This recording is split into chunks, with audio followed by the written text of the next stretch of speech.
मैं भाव्या भाव्या हिंदी में आपका स्वागत है। यहाँ पर मैंने आपके लिए हिंदी की टेस्ट सीरीज़ शुरू की है। यहाँ मैं आपको डेली टेस्ट सीरीज़ प्रोवाइड कराऊंगी जो आपके आगामी परीक्षाओं पुलिस कांस्टेबल, पटवारी, लेखपाल, फॉरेस्ट गार्ड में आपके लिए रिवीजन के तौर पर उपयोग होंगे। यहाँ पर मैं आपको जो भी प्रश्न को करवा रही हूँ ये प्रीवियस ईयर प्रश्न है, किसी न किसी एग्जाम में पूछे जा चुके हैं। तो अपनी तैयारी के लिए आप इन्हें जरूर देखें और प्रैक्टिस करते रहिए। जितनी ज़्यादा प्रश्नों की प्रैक्टिस करेंगे उतना आपको अपनी कमी का पता चलेगा। तो आइए शुरू करते हैं आज की टेस्ट सीरीज। पहला प्रश्न है हमारा, असूर्य पश्चात शब्द का अर्थ है। यहाँ पर आपको एक शब्द है असूर्य पश्चात, इस शब्द का आपको अर्थ बताना है। पहला दे रखा है सूर्य की ओर मुख किए हुए, दूसरा है जिसे सूर्य भी न देखे, तीसरा है जिसका सूर्य भी स्पर्श न कर सके, और चौथा है पर्दा जिसे सूर्य भी ना भेद सके। तो इसका सही जवाब है हमारा सी, जिसका सूर्य भी स्पर्श ना कर सके। अगला है हमारा, निम्नलिखित में कौन सा शब्द सदैव एकवचन में प्रयुक्त होता है। यहाँ पर आपको 4 शब्द दिए गए, इसमें आपको बताना है कौन सा शब्द हमारा हमेशा एकवचन में ही प्रयुक्त होता है। पहला है बाल, दूसरा है आंसू, तीसरा है जनता, चौथा है आँख। तो इसका सही जवाब है हमारा सदैव एकवचन में प्रयोग होता है हमारा जनता। ठीक है, और बाल, आंसू, आँख होते हैं हमारे एकवचन में भी बहुवचन में प्रयोग होते हैं। लेकिन जनता जहाँ पे भीड़ होती है हम जनता इकट्ठा ना, जनताओं तो नहीं बोलते हैं, हम क्या बोलते हैं जनता है ना, वहाँ पर जहाँ पे भीड़ है वहाँ पे जनता है। हम ये बोलोगे तो बहुत सारी जनताओं, तो ये तो नहीं बोलते ना। तो जनता जो है हमारा एकवचन में प्रयुक्त होता है। अगला है, बुराइयों से सदैव दूर रहिए, इस वाक्य में रेखांकित शब्द में संज्ञा है। यहाँ पर आपको बताना है कि बुराइयों में कौन सी संज्ञा है। पहला दे रखा है व्यक्तिवाचक संज्ञा, दूसरा है समूहवाचक संज्ञा, तीसरा है भाववाचक संज्ञा, और चौथा दे रखा है हमारा जातिवाचक संज्ञा। तो इसका सही जवाब है हमारा डी, जातिवाचक संज्ञा। बुराइयों में संज्ञा है जातिवाचक।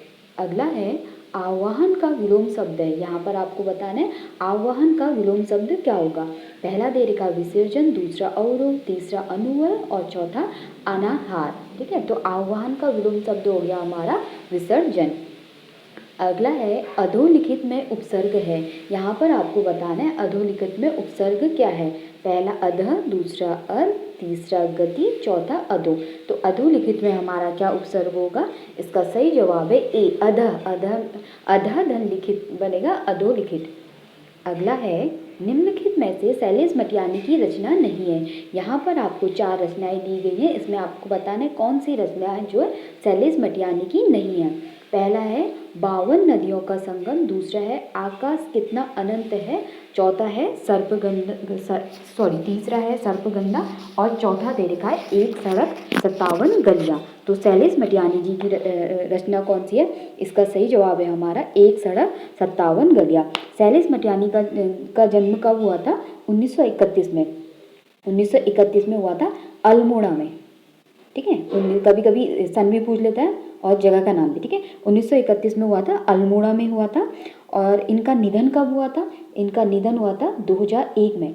ठीक है, शैलेश मटियानी का निधन हुआ था 2001 में। ठीक है, और इनको क्या बोला जाता है, राज्य के आंतरिक कथाकार या कथा शिल्पी भी इनको किया जाता है। ठीक है, और इनको डीलेट की उपाधि कब दी गई थी। 1994 में। ठीक है, 1994 में इन्हें कुमार विश्वविद्यालय के द्वारा डीलेट की उपाधि दी गई थी। अगला है हमारा, निम्नलिखित में तद्भव शब्द हैं। यहाँ पर आपको बताना है कौन सा शब्द हमारा तद्भव है। पहला है ताप, दूसरा है काश, तीसरा है शांति, और चौथा है समुद्र। ठीक है, यहाँ पर बताना कौन सा तद्भव है। तो इसका सही जवाब है काश। काश जो है तद्भव शब्द है। अगला है, निम्नलिखित में शुद्ध वर्तनी युक्त शब्द है। यहाँ पर आपको 4 शब्द दी के बताने किस शब्द की वर्तनी शुद्ध है।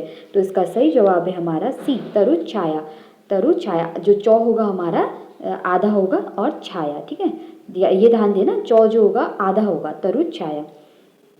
अगला है, कारतूस किस भाषा का शब्द है। यहाँ पर आपको बताना है कारतूस किस भाषा का शब्द है। पहला है पुर्तगाली, दूसरा अंग्रेजी, तीसरा अरबी, चौथा फ्रांसीसी। ठीक है, तो इसका सही जवाब है हमारा फ्रांसीसी का शब्द है कारतूस। अगला है हम बड़ों का आदर करते हैं। इस वाक्य का प्रकार है। यहाँ पर आपको एक वाक्य दिया है, इसमें बताना है कि कौन सा वाक्य है। संकेतार्थक, दूसरा आज्ञार्थक, तीसरा निश्चयार्थक और चौथा इच्छार्थक। तो इसका सही जवाब है हमारा निश्चयार्थक। हम बड़ों का आदर करते हैं, तो ये निश्चय है ना, हम बड़ों का आदर करते ही हैं, तो ये कौन सा वाक्य हो गया, निश्चयार्थक वाक्य। अगला है माला फेरत जुग भया, गया न मन का फेर, कर का मन का डारी के, मन का फेर। उक्त पंक्तियों में अलंकार, यहाँ पर आपको एक पंक्ति दे रखी है, इसमें बताना है कौन सा अलंकार है। पहला है रूपक अलंकार, दूसरा उत्प्रेक्ष अलंकार, तीसरा है श्लेष अलंकार और चौथा है यमक अलंकार। तो इसका सही जवाब है हमारा यमक अलंकार। ठीक है, और यमक अलंकार में क्या होता है, कोई भी एक शब्द दो या दो से अधिक बार आए। ठीक है, दो या दो से अधिक बार आए और उनके प्रत्येक बार उसके क्या होते हैं, किंतु उसके प्रत्येक बार अर्थ अलग हो, तो वहां पर कौन सा अलंकार होता है हमारा, यमक अलंकार। अगला है सेना का पर्यायवाची है। आपको बताना है सेना का पर्यायवाची क्या है। पहला है कटक, दूसरा तारक, तीसरा दक्षम, चौथा है घटक। तो सेना का पर्यायवाची क्या है, कटक। कटक जो है सेना का पर्यायवाची शब्द है। अगला है निम्नलिखित में से महादेवी वर्मा की रचनाओं के प्रकाशन का सही क्रम है। यहाँ पर आपको महादेवी वर्मा जी की रचनाओं का सही क्रम बताना है। ठीक है, पहला है निहार, रश्मि, नीरजा या शांति गीत, दूसरा रश्मि, शांति गीत, निहार, नीरजा, तीसरा है नीरजा, रश्मि, निहार, शांति गीत, चौथा देगा निहार, नीरजा, रश्मि या शांति गीत। ठीक है, तो इसका सही जवाब है हमारा ए, निहार, रश्मि, नीरजा और शांति गीत। ठीक है, पहले निहार और लास्ट में शांति गीत, याद रखना, निहार, रश्मि, नीरजा, शांति गीत। अगला है हमारा द्रौपदी का चीर होना मुहावरे का अर्थ है। यहाँ पर आपको बताना है, एक मुहावरा देगा, इसका अर्थ बताना है। पहला है तुच्छ होना, दूसरा है दृढ़ संकल्प लेना, तीसरा है बड़ा चढ़ाकर कहना और चौथा है अत्यधिक विस्तृत होना। तो इसका सही जवाब है हमारा द्रौपदी का चीर होना, यानी अत्यधिक विस्तृत होना, अत्यधिक लंबा होना, द्रौपदी का चीर होना मुहावरे का अर्थ है। इसका सही जवाब है डी। अगला है अनुस्वार को कहते हैं। ठीक है, आपको बताना अनुस्वार को हम क्या कहते हैं। पहला अयोग हुआ, दूसरा अनुनासिक, तीसरा विसर्ग या उपरोक्त में से कोई नहीं। तो अनुस्वार को हम क्या कहते हैं, इसका सही जवाब है अयोग वहा। अयोग वहा कहते हैं अनुस्वार को। क्या क्या होते हैं अनुस्वार, अंग और अह। ठीक है, ये होते हैं हमारे, तो इन्हें हम बोलते हैं अयोग वहा। अगला है निम्नलिखित में से उच्छिप्त व्यंजन है। यहाँ पर आपको बताना है कौन सा व्यंजन उच्छिप्त है। तो इसका सही जवाब है हमारा डी, ड और ढ क्या होते हैं हमारे उच्छिप्त व्यंजन होते हैं। अगला है वर्ण व का उच्चारण स्थान है। यहाँ पर आपको बताना है व का उच्चारण स्थान क्या है, वो कहाँ से निकलते हैं। पहला है दंत ओष्ठ, तीसरा है ओष्ठ, तीसरा है ओष्ठ कंठ और चौथा देखा कंठ तालु। तो कहाँ से होता है हमारा व का उच्चारण स्थान, इसका सही जवाब है दंत ओष्ठ से। अगला है मगही किस उपभाषा की बोली है। यहाँ पर आपको बताना है मगही किस उपभाषा की बोली है। पहला है पूर्वी हिंदी, दूसरा है मालवी, तीसरा है बिहारी, चौथा छत्तीसगढ़ी। तो मगही किस भाषा की बोली है, इसका सही जवाब है हमारा सी, बिहारी की। अगला है निम्नलिखित वाक्यों में करण कारक का उदाहरण है। यहाँ पर आपको 4 वाक्य देंगे, इसमें बताना है किस में करण कारक है। पहला है बच्चा पतंग उड़ाता है, दूसरा खान से हीरे निकलते हैं, तीसरा है बड़ी लकड़ी से मेज बनाता है और चौथा है राजा ने भिखारी को दान दिया। ठीक है, तो करण कारक में क्या होता है, क्या आता है, से और के द्वारा।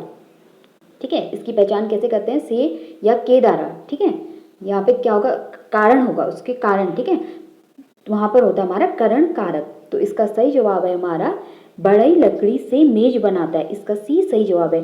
किससे बनाता है मेज, लकड़ी से। ठीक है, तो यहाँ पे लकड़ी क्या होगी, कारण होगी। लकड़ी से क्या बन रही है, मेज बन रही है, तो ये क्या लकड़ी से मेज बनाता है, तो करण कारक में इसमें है करण कारक।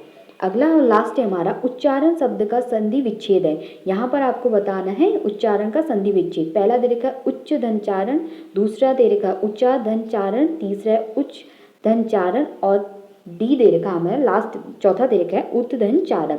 तो इसका सही जवाब है हमारा डी, उत्धनचारण। ठीक है, तो में क्या होगा हमारा हलंत होगा, उत्धनचारण तो में होगा और उसमें संधि कौन सी होगी, व्यंजन संधि।